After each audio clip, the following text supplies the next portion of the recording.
Mi consejo para la prevención es dormir las horas necesarias de descanso, además de hacer actividad física y tener una buena alimentación.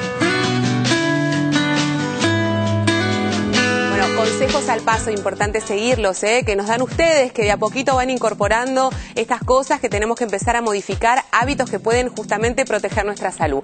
Nos llegan tus consultas a través de nuestro mail y está la doctora Casi preparada para responder. Bueno, vamos a responderle a Andrea, que nos pregunta sobre qué es el hígado graso y si puede suceder en una persona que nunca haya tomado alcohol. Andrea, sí, puede suceder. Y precisamente el hígado graso es una entidad en donde se ve acúmulo de grasa entre las células propias del hígado, que generalmente tiene relación con pacientes que tienen problemas con sus grasas, con sus lípidos, con el colesterol alto, con la obesidad abdominal, y hoy en día, desde hace ya un tiempo, está considerado un factor de riesgo vascular más, porque tiene expresiones clínicas en el laboratorio y ecográficas, en donde dentro de un contexto el médico considera que hay un trastorno bastante importante de las grasas en ese paciente y no tiene absolutamente nada que ver con la ingesta del alcohol.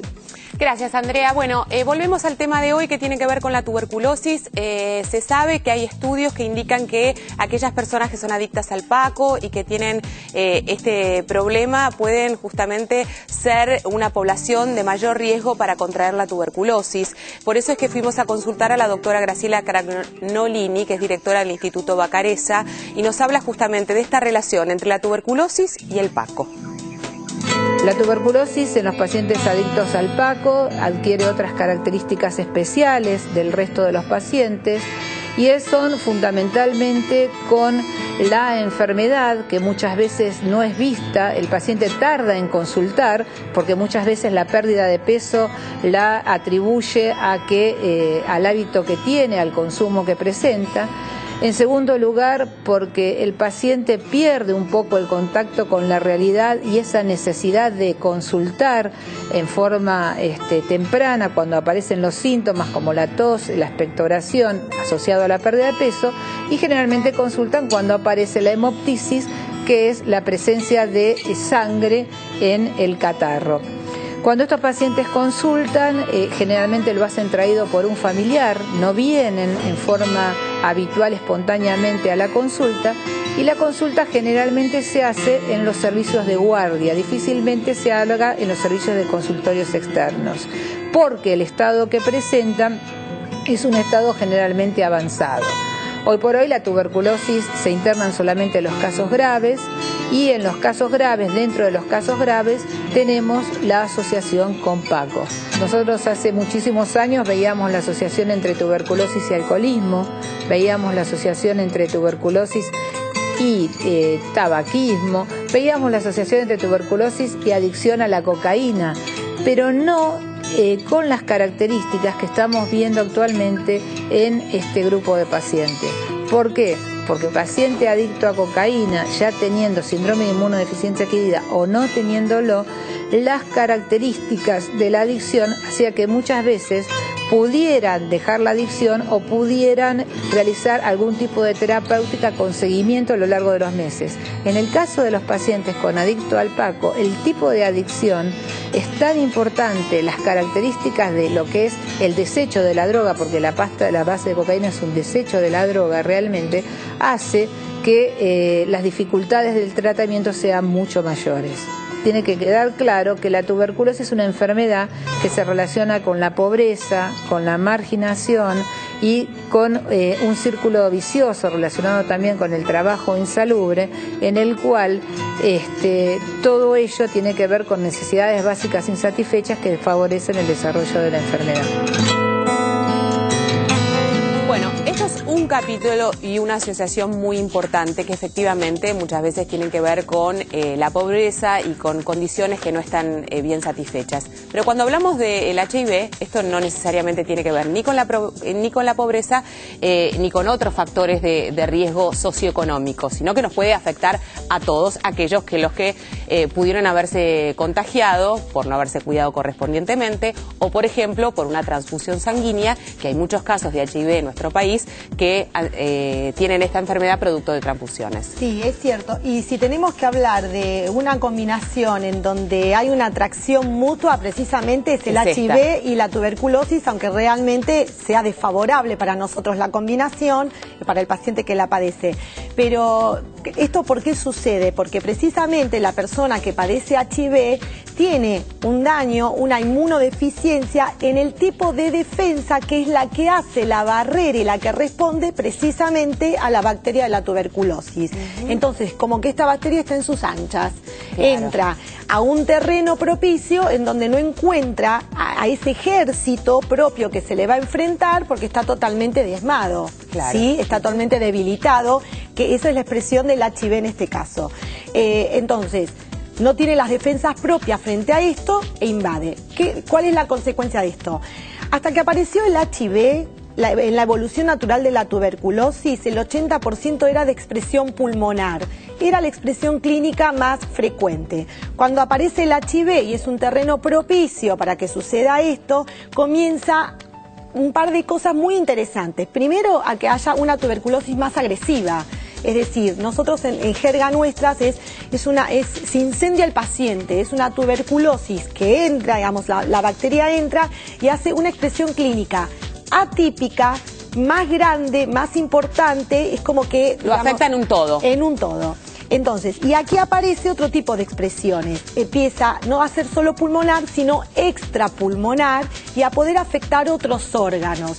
Básicamente, el paciente con HIV va a tener expresiones de las más comunes fuera del pulmón, adenitis, el ganglio, empiezan a tener afecciones ganglionares, sobre todo supraclaviculares y cervicales. Empieza a afectarse la pleura, el pericardio, que son esas cubiertas del corazón una y del pulmón la otra, y empiezan a afectarse otros órganos, porque tiene esto de la tuberculosis generalizada, potencialmente o miliar, como decía Sergio hace un rato, que es que a través de la sangre se empieza a dispersar. Puede estar afectado el tracto digestivo, las articulaciones y el cerebro, porque la meningitis es una de las expresiones que el doctor va a expresarla. Bueno, y perdón, hablemos de eso para justamente encuadrar un poco las cosas. ¿Qué es esta tuberculosis cerebral y si en realidad es la meningitis propiamente dicha? Sí, en realidad la tuberculosis del sistema nervioso central, que es la que afecta, entre otras partes del sistema nervioso, al cerebro, es una de las posibles complicaciones de la tuberculosis. Sí. Lo bueno es que es poco frecuente, es el 1% de los casos de tuberculosis en los que se ve afectado el cerebro. Lo malo es que es una enfermedad muy grave y que por lo general tiene una mortalidad muy elevada, entre el 30 al 50%, y las personas que no fallecen quedan con una discapacidad en un 20 a 30% de los casos. Ahora, Luciano,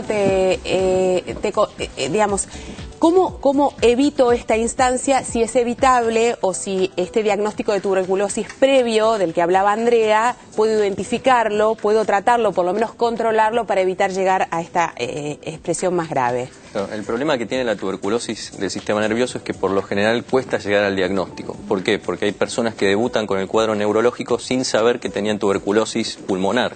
Entonces cuesta sospechar, porque es un cuadro que al principio es solapado, que puede dar náuseas, fiebre, dolor de cabeza, a veces algo de rigidez de nuca, y cuando va progresando en severidad, ahí recién se empieza a sospechar que puede ser una tuberculosis del sistema nervioso. O sea, cuando vos hablas del cuadro neurológico, te referís a estos síntomas que pueden ser absolutamente comunes por ahí a otras situaciones, como las náuseas, los mareos o la rigidez de nuca que recién mencionabas. Exacto, suele ser inespecífico, pero a medida que va pasando el tiempo va evolucionando en gravedad, y ahí es cuando se consulta, y tal vez en algunos casos es un poco tarde.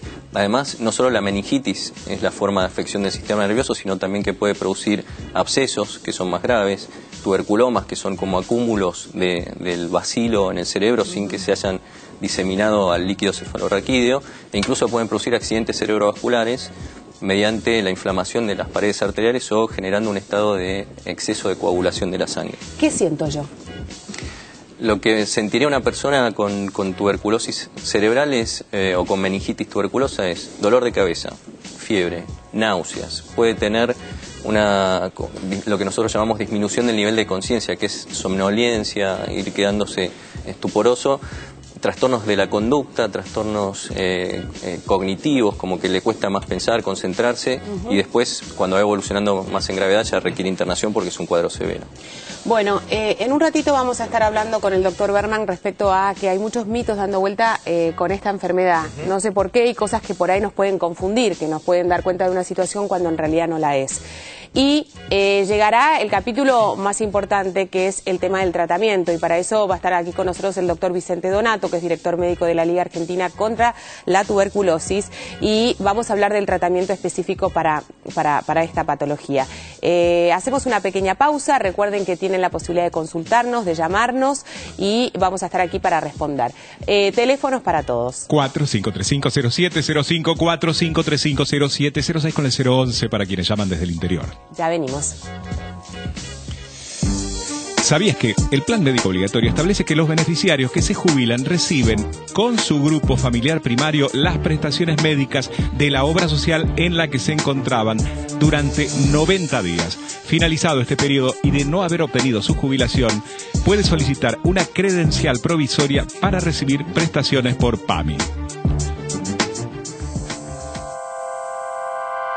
La energía te acompaña siempre. Edenor.